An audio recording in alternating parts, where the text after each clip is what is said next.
आपके शरीर में तो अनेकों बाण बिंधे हुए हैं। आप स्वयं बड़े-बड़े देवताओं को उपदेश कर रहे हैं। आपसे जन्म मृत्यु के संबंध में क्या कहा जाए? आप समस्त धर्मों का रहस्य, वेद, वेदांग, अर्थ, धर्म, काम, मोक्ष सबका तत्व जानते हैं। आपके समान गुणी मनुष्य संसार में ना देखा गया है और ना तो सुना ही गया है।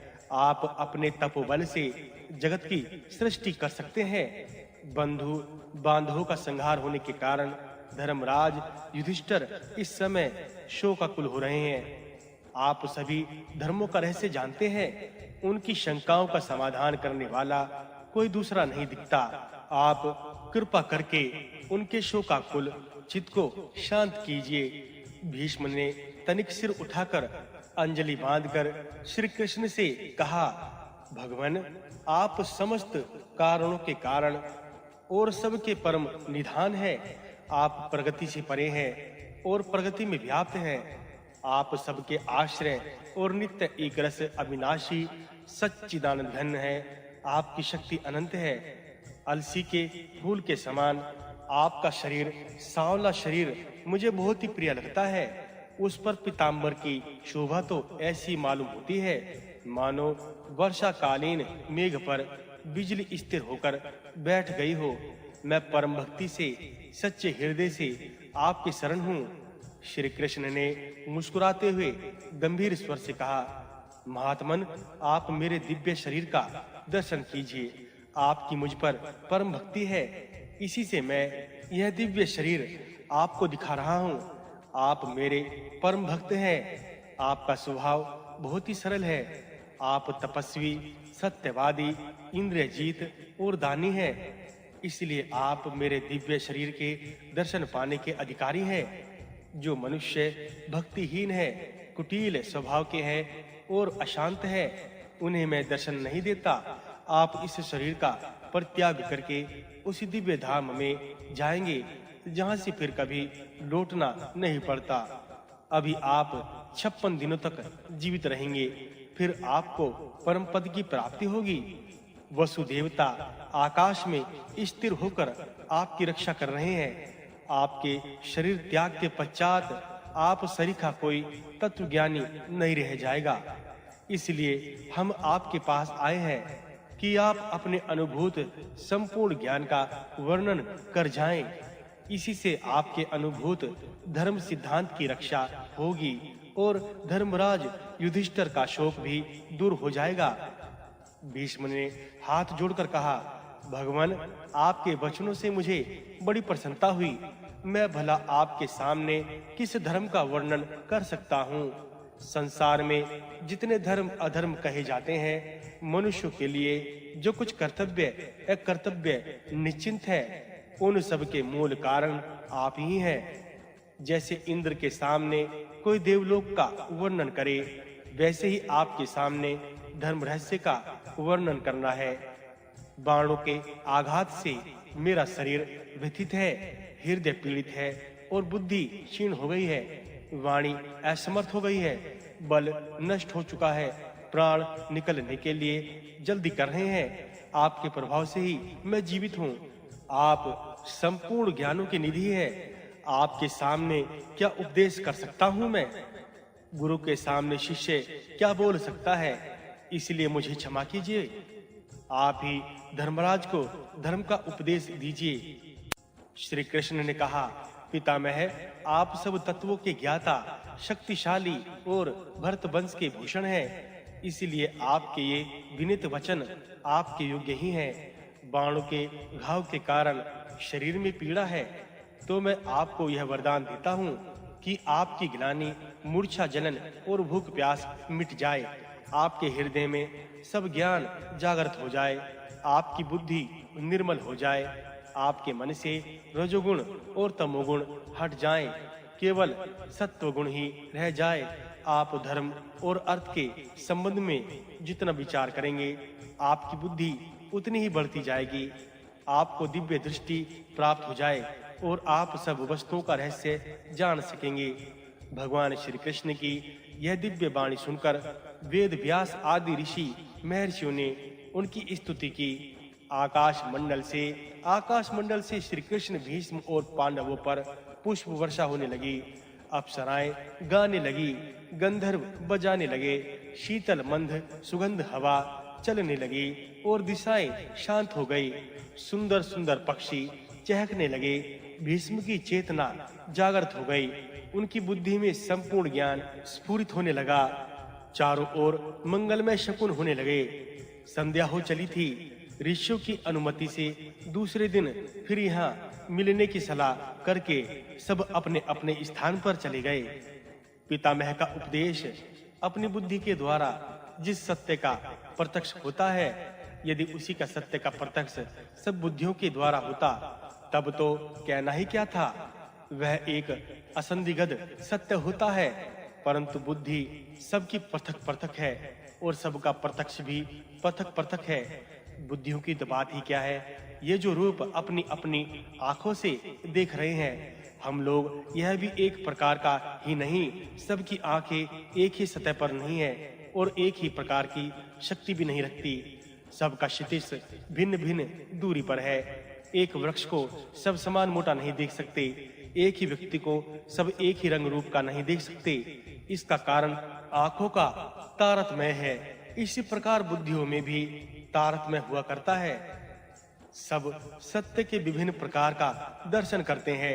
इसी से किसी का बौद्धिक ज्ञान चाहे जितना ऊंचा हो और वह अपने बौद्धिक निर्णय को चाहे जितनी युक्तियों से सिद्ध करता हो, उसका वह ज्ञान और वे युक्तियां सर्वथा प्रमाणिक नहीं है।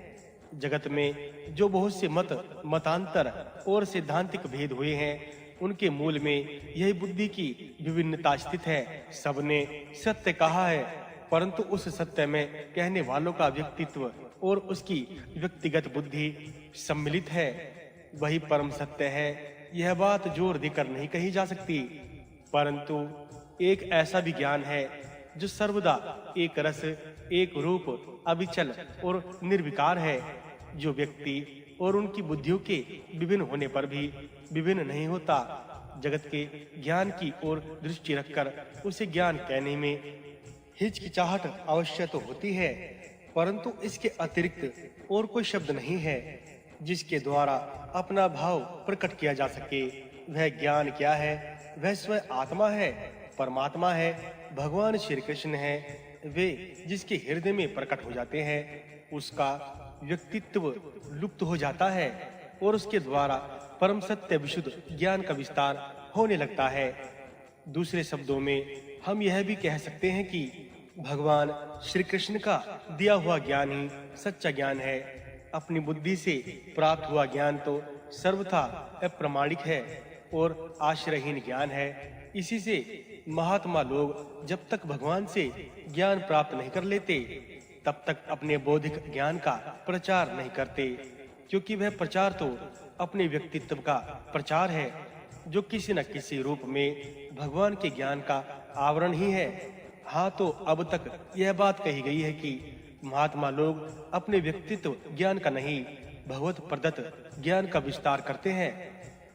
भीष्म का इतना जीवन अध्ययन कर लेने के पश्चात हम निसंकोच भाव से कह सकते हैं कि भीष्म महात्मा पुरुष हैं। उनका जीवन निष्काम कर्मयोग का मूर्तिमान स्वरूप है। उनके जीवन में महान पुरुषार्थ भरा हुआ है। भगवान पर उनकी अविचल श्रद्धा है। वे एक क्षण के लिए भी भगवान को नहीं भूलते और यहाँ तक कि स्वयं भगवान भी उनका ध्यान करते हैं। उन्हीं भीष्म के द्वारा भगवान के ज्ञान का विस्तार होने वाला है।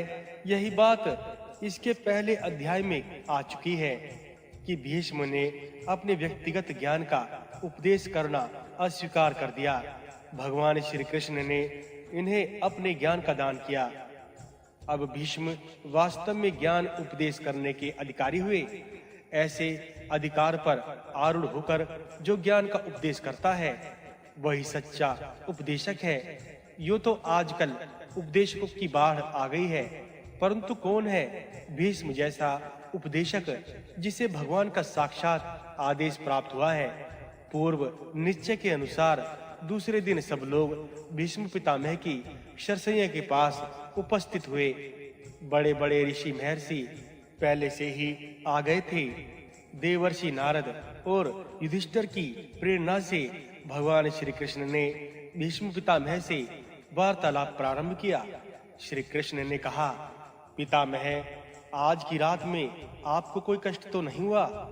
आपका शरीर पीड़ा रहित और मन शांत है।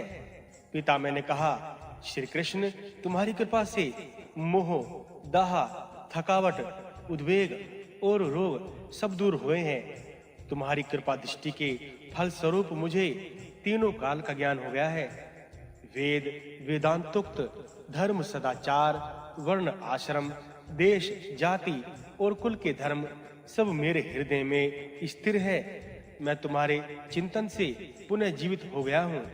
अब मैं धार्मिक और आध्यात्मिक प्रश्नों का उत्तर दे सकता हूँ, परंतु एक बात तुमसे पूछनी है। वह यह है कि तुमने स्वयं युधिष्ठिर को उपदेश क्यों नहीं दिया?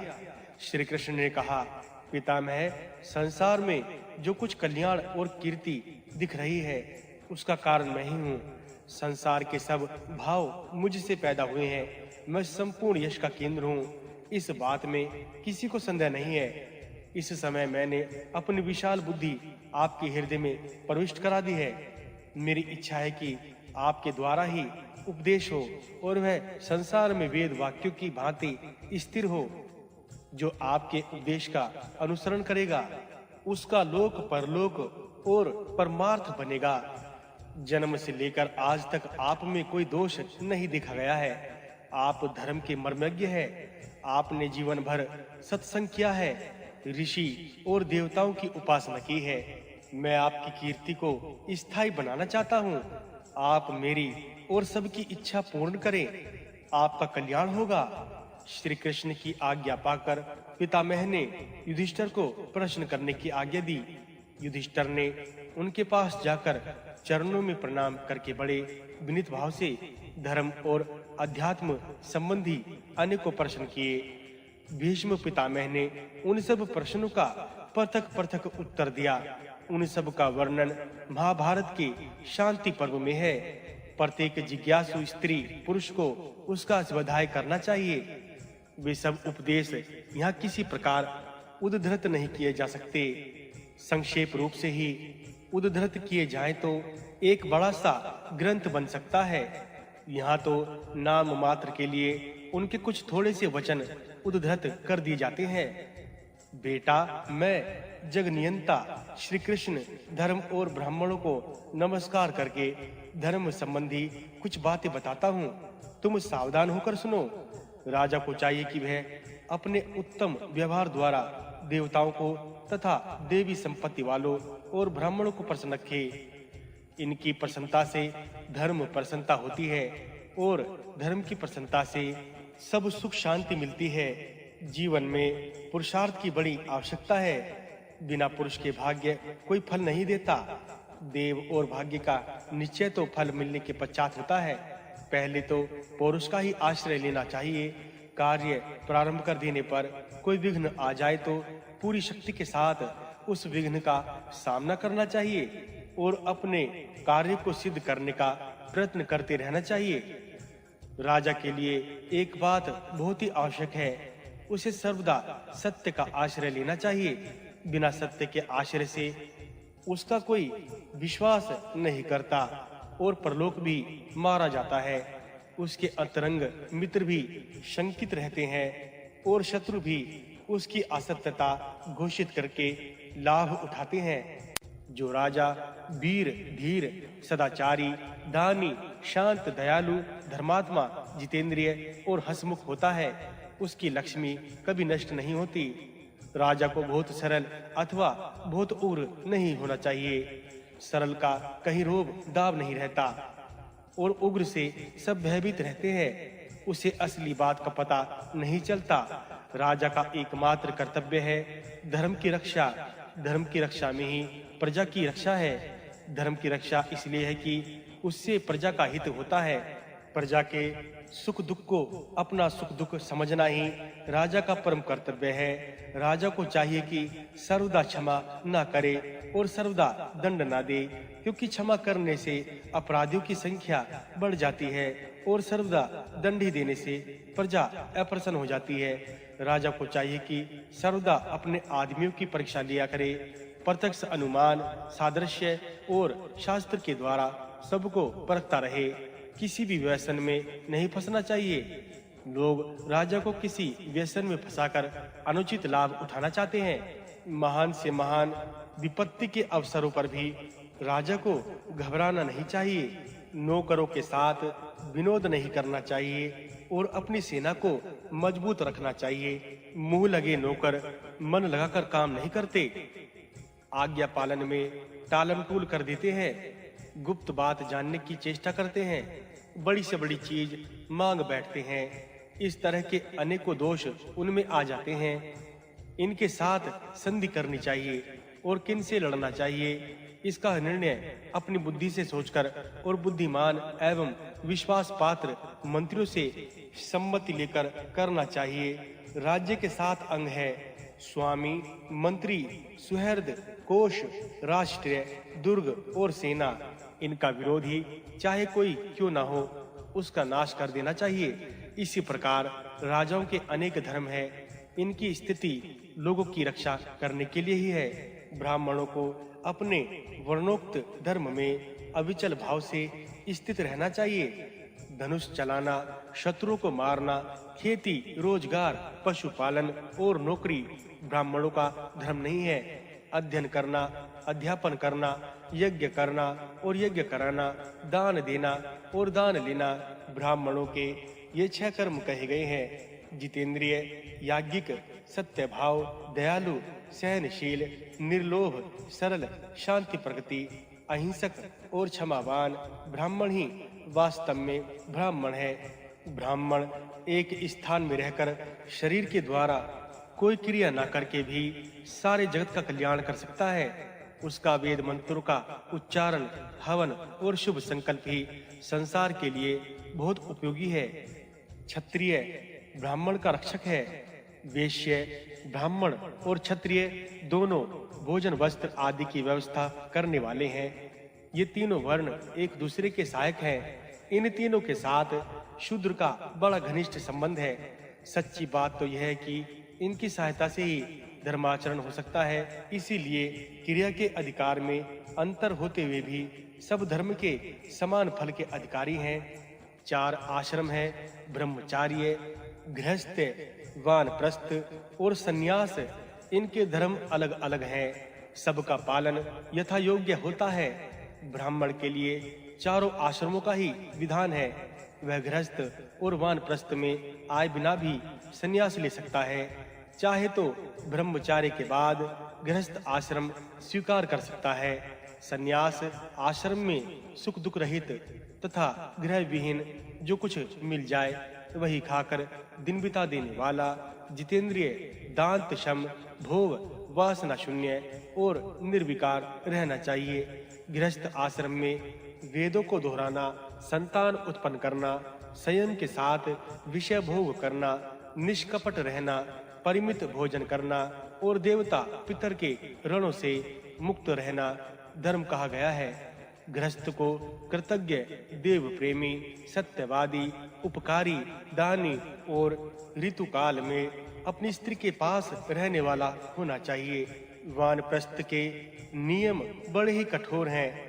वेद अध्ययन के समय ब्रह्मचार्य आश्रम स्वीकार करते हैं और अंतःकरण अपने वश में हो तो जीवन भर के लिए स्वीकार कर लेते हैं। जो यज्ञोपवीत लेकर अपनी इंद्रियों को वश में करके देवताओं की पूजा, मंत्र जप, आचार्य सेवा, गुरु को प्रणाम, वेद वेदांग का अध्ययन, वासनाओं का और अधर्मियों के संसर्ग का त्याग और प्राणायाम, ध्यान आदि करता है, यथार्थ में वही दुराचारी है।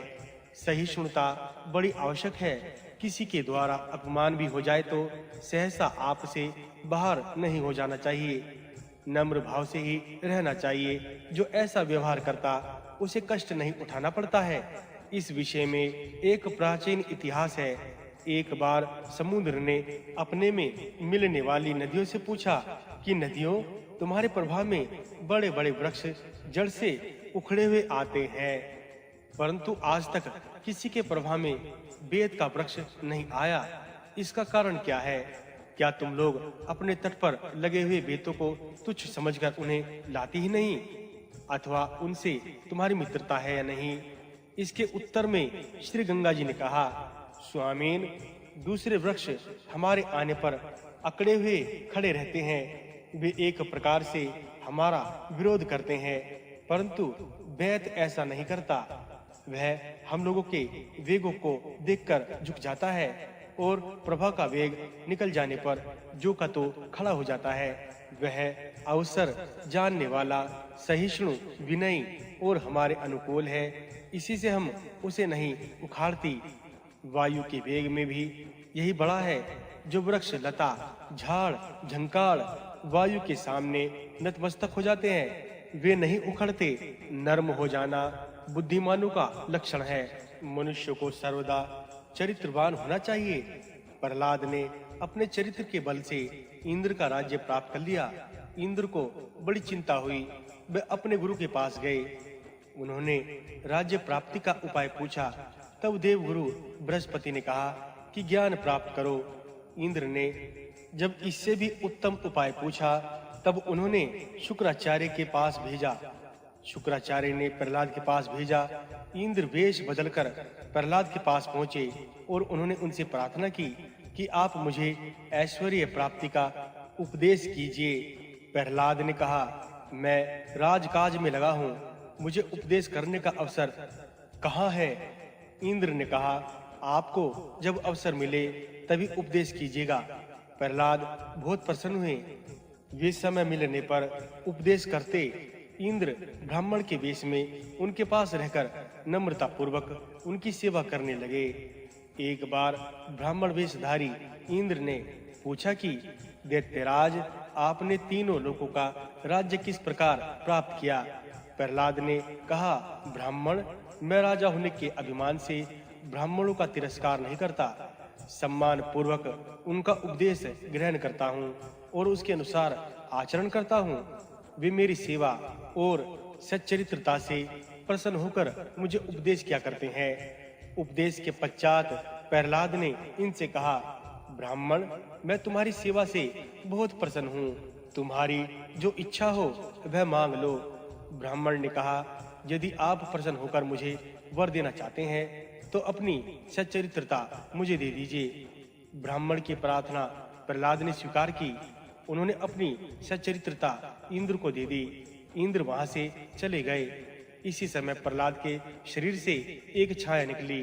प्रहलाद के पूछने पर उस छाया ने उत्तर दिया कि मेरा नाम सच्चरित्रताशील है। आपने मुझे त्याग दिया है। मैं अब उसी ब्राह्मण के शरीर में रहूंगी। वह छाया चली गई। उसके बाद प्रहलाद के शरीर से धर्म, सत्य, बल और लक्ष्मी सभी कर्म से निकलकर आए। सबने अपना परिचय देकर प्रहलाद से विदा मांगी और सब के सब चले गए, क्योंकि जहाँ सच्चरित्रता रहती है वहीं वे सब रहते हैं। सच्चरित्रता क्या है? मन से, वाणी से और आचरण से किसी का अनिष्ट न करना, दान करना और सब पर दया करना, यही सच्चरित्रता है। जिस काम से किसी का भला न होता हो और जिससे समाज में लज्जा प्राप्त होती है, ऐसा काम कभी नहीं करना चाहिए। दुष्चरित्र को कभी ऐश्वर्य मिल सकता नहीं, मिल भी जाए तो ठहर नहीं सकता। जिसे स्थिर सुख और संपत्ति प्राप्त करनी हो, उसे सच्चरित्र बनना चाहिए। इस प्रकार अतिथि सत्कार और शरणागत रक्षा मनुष्य के परम धर्म है। मनुष्य के ही क्यों, पशु पक्षी के जीवन में भी यह बात देखी गई है और उन्होंने इसके द्वारा वह गति प्राप्त की है जो मनुष्य को दुर्लभ है। इस विषय में परशुराम ने मुचुकुंद से बड़ी सुंदर कथा कही है। पुराने जमाने में एक बड़ा ही निष्ठुर बहेलिया था। उसकी क्रूरता से उबकर भाई बंधुओं ने भी उसे छोड़ दिया था। पशु पक्षियों को मारना ही उसका काम था। वह एक दिन वन में घूम रहा था कि बड़े जोर से आंधी आई। बड़े बड़े पेड़ गिरने लगे। आकाश बादलों से घिर गया और बिजली चमकने लगी। पानी से पृथ्वी भर गई। पशु पक्षियों के लिए भी कहीं आश्रय नहीं था। वह बहेलिया स्वयं भी जाड़े के मारे निठुर रहा था। न उसे ठहरने का कोई स्थान ही मिल रहा था और न उसमें कहीं जाने की शक्ति रही थी। उसी समय जाड़े से व्याकुल एक कबूतरी उसे देख पड़ी। वह बहेलिया स्वयं तो दुखी था ही, परंतु उस अवस्था में उसने कबूतरी को पकड़ ही लिया। उस कबूतरी को पिंजरे में बंद कर दिया। स्वयं दुखी होने पर भी उसे कबूतरी को दुख देने में संकोच नहीं हुआ। उसी समय बहेलिये ने एक पेड़ देखा। बड़ा सुंदर पेड़ था, मानो ब्रह्मा ने परोपकार करने के लिए ही उसकी सृष्टि की हो। आकाश निर्मल हो गया, नक्षत्र दिखाई देने लगे। बहेलिया ने आकर उसी पेड़ की शरण ली। वह पत्ते बिछाकर एक पत्थर पर सर रखकर लेट गया। वह वृक्ष कबूतरी का निवास स्थान था। उसका पति कबूतर उसी पर रहता था। समय पर कबूतरी के न आने से वह बड़ा विलाप कर रहा था। अपने पति का विलाप सुनकर कबूतरी को बड़ा दुख हुआ। साथ ही अपने सौभाग्य का गर्व भी वह सोचने लगी, मेरे पति मुझसे इतना प्रसन्न रहते हैं तो इससे बढ़कर मेरे लिए और प्रसन्नता की बात क्या होगी। उसने पिंजरे के अंदर से ही अपने पति को पुकार कर कहा, स्वामी, इस समय तुम्हारे हित की बात यही है कि इस भूखे प्यासे और जाड़े से ठिठुरते हुए बहेलिये की रक्षा और सत्कार करो। यह तुम्हारे घर आया है। हम पक्षी होने के कारण निर्बल अवश्य है, परंतु तुम्हारे जैसे आत्म तत्व के ज्ञाता को शरणागत प्राणी की रक्षा करनी चाहिए। मेरे बदले में तुम्हें दूसरी स्त्री मिल सकती है, परंतु इस प्रकार अतिथि सत्कार का अवसर प्राप्त हो या नहीं, इसमें संदेह है। अपनी स्त्री के वचन सुनकर कबूतर को बड़ी प्रसन्नता हुई। वह आदर के साथ बहेलिये से कहने लगा, भाई साहब, आप अपने ही घर में हैं, कोई चिंता ना करे। आप मेरे अतिथि हैं, आपकी सेवा मेरा कर्तव्य है। वृक्ष अपने काटने वाले को भी छाया देता है। घर आने पर अपने शत्रु का भी सत्कार करना चाहिए। आप इस समय क्या चाहते हैं? मैं यथाशक्ति अपनी इच्छा पूरी करूंगा। बहेलिये ने कहा, इस समय तो मैं जाड़े से ठिठुर रहा हूँ, ठंड से बचने का कोई उपाय करो। कबूतर ने सूखे पत्ते इकट्ठे किए, लोहार के यहाँ से आग लाकर जला दिया। बहेलिया आग तापने लगा, उसका जाड़ा छूट गया। अब वह कबूतर की ओर देखकर बोला कि मुझे भूख लगी है, कुछ खाने को चाहिए। कबूतर ने कहा, मेरे पास खाने की कोई वस्तु नहीं है, मैं तो रोज ले आता हूँ और इसी प्रकार जीवन निर्वाह होता है। फिर कुछ सोचकर उसने कहा, अच्छा, कुछ समय के लिए रुक जाइए, मैं आपके खाने का प्रबंध करता हूँ। उसने फिर आग जलाई और 3 बार उसकी प्रदक्षिणा करके यह कहते हुए आग में कूद पड़ा कि महाशय, आप मेरी सेवा स्वीकार करें। कबूतर की यह दशा देखकर बहेलिये का क्रूर हृदय पसीज गया। वह अपनी करतूत की निंदा करता हुआ रोने लगा। उसे बड़ा पश्चाताप हुआ। उसने अपनी लग्गी, सलाका, पिंजरा आदि फेंक दिया, कबूतरी को छोड़ दिया और अनशन करके शरीर को सुखा देने का निश्चय करके वहां से चल पड़ा। कबूतरी पिंजरे से बाहर निकलकर अपने पति के वियोग में विलाप करने लगी। अपने पति के साथ उसका सच्चा संबंध था। उसने अपना जीवन सार्थक करने का निश्चय कर लिया। वह भी आग में कूद पड़ी। दोनों ही विमान पर बैठकर स्वर्ग गए। महात्माओं ने उनकी स्तुति की, देवताओं ने सम्मान किया और वे सुख से रहने लगे। व्याध ने भी उन्हें स्वर्ग जाते समय देखा। वन में दावा अग्नि लग गई और उसमें जलकर वह भी स्वर्ग गया। अतिथि सत्कार और शरणागत रक्षा के फलस्वरूप न केवल सत्कार और रक्षा करने वालों को ही उत्तम गति प्राप्त होती है, बल्कि उनके द्वारा जिनका सत्कार और रक्षा होती है और उन्हें उत्तम गति प्राप्त करते हुए देखते हैं, उनका भी भला होता है। अतिथि सत्कार और शरणागत रक्षा मनुष्यों का सर्वोत्तम धर्म है। धर्म का स्वरूप बड़ा ही सूक्ष्म है। वह शारीरिक क्रियाओं से प्रारंभ होकर अध्यात्म के सूक्ष्मतम भाग तक पहुंचता है। धर्म से अपना जीवन सुधरता है, जाति और समाज का कल्याण होता है। संसार के समस्त जीवों को शांति मिलती है, सब लोगों में पवित्रता का संचार होता है। धर्म